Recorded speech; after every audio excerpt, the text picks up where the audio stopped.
আজকে আমাদের আলজমিরা হসপিটাল একটা মেয়ে বাবু হয়েছে, আলহামদুলিল্লাহ টুকটুকে একটা মেয়ে বাবু হয়েছে। দেখেন 3 কেজি ওজনের। বাবুর বাড়ি হচ্ছে এলাঙ্গা। এটা সেকেন্ড ক্যাবিনে ছিল। ওনার গতকালকে আমার চেম্বারে আসে, তখন দেখি যে 1 ফিঙ্গার লুজ। তারপর ওনাকে বলেছিলাম আসলে ভর্তি থাকতেও পারে নাও থাকতে পারে, তবে ওনারা অনেক সচেতন। তারপরে আসলে ওনারা ভর্তি হয়ে যায়। দেন রাতে ডিসিশন নেওয়া হয় যে ওনাকে স্যালাইন করে দিব। পরে দেখা যাচ্ছে ইঞ্জেকশন দিয়ে দিই। ইঞ্জেকশন দেওয়ার পর খুব বেশি সময় লাগেনি প্রোগ্রেস হতে, যেহেতু দ্বিতীয় বাবু একটু ব্যথা উঠে গেলে একটু প্রোগ্রেস হলেই দেখা যায় খুব মানে কী বলবো ম্যাজিকের মতো হয়ে যায় দেখা যায়। মাশাআল্লাহ বাবুর মার অনেক ধৈর্য ছিল। বাবুর বাবা আমাদের সাথে ফুল জার্নিতেই ছিল, পুরোটা সময় ওটিতে ছিল। আল্লাহর রহমতে বাবু একদম সুস্থ হয়েছে, সুন্দর টুকটুকে হয়েছে। বাবুটা দেখতে খুবই সুন্দর হয়েছে মাশাআল্লাহ, একদম তাকিয়ে আছে দেখেন। যাই হোক, যে যেখানে আছেন সেখান থেকে নর্মাল ডেলিভারি চেষ্টা করে যাবেন।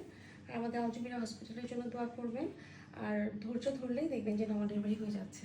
সবাই ভালো থাকবেন, সুস্থ থাকবেন। আল্লাহ হাফেজ, আসসালামু আলাইকুম।